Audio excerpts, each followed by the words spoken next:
അള്ളാഹുവിൻ്റെ ഭവനമായ പള്ളി ഒരു നാട്ടിലുണ്ടായിരിക്കെ ആ പള്ളിയിലൊന്ന് ഇമാമത്ത് നിൽക്കാൻ ഒരവസരം കിട്ടുമായിരുന്നുവെങ്കിൽ, അതിൻ്റെ പ്രതിഫലം ഒരു വ്യക്തി അറിഞ്ഞിരുന്നുവെങ്കിൽ പിന്നെ അമാന്തം കാണിക്കുമായിരുന്നില്ല എന്ന്.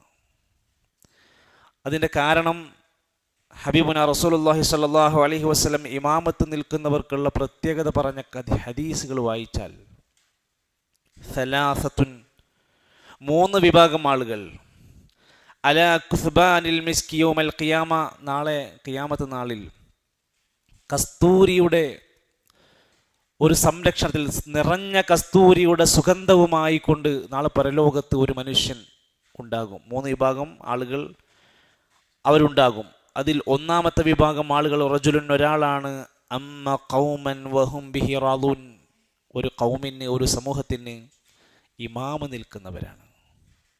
എങ്ങനെ? വഹും ബിഹി റാദൂൻ, ആ മനുഷ്യനെ അവർ തൃപ്തിപ്പെട്ടുകൊണ്ട്, ആളുകൾക്ക് വെറുപ്പും ആളുകൾക്ക് അയാൾ ഇമാമത്ത് നിൽക്കുന്നത് അനിഷ്ടവുമാണെങ്കിൽ അത് ഇമാമ നിൽക്കാൻ പാടില്ല എന്നാണ്.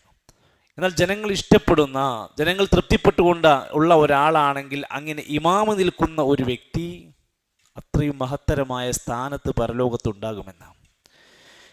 ഇന്ന ലഹു മിനൽ അജ്രി മിസ്ലു അജ്രി മൻ സ്വല്ലാ ഖൽഫഹു, ഒരു ഇമാമ് നമസ്കരിക്കാൻ വേണ്ടി നേതൃത്വം കൊടുത്ത് അദ്ദേഹത്തിൻ്റെ പിറകിൽ എത്ര മനുഷ്യർ ഇമാമിൻ്റെ ബാക്കിലുണ്ടോ അതിൻ്റെ ഒക്കെ പ്രതിഫലം അയാളിലുണ്ട്.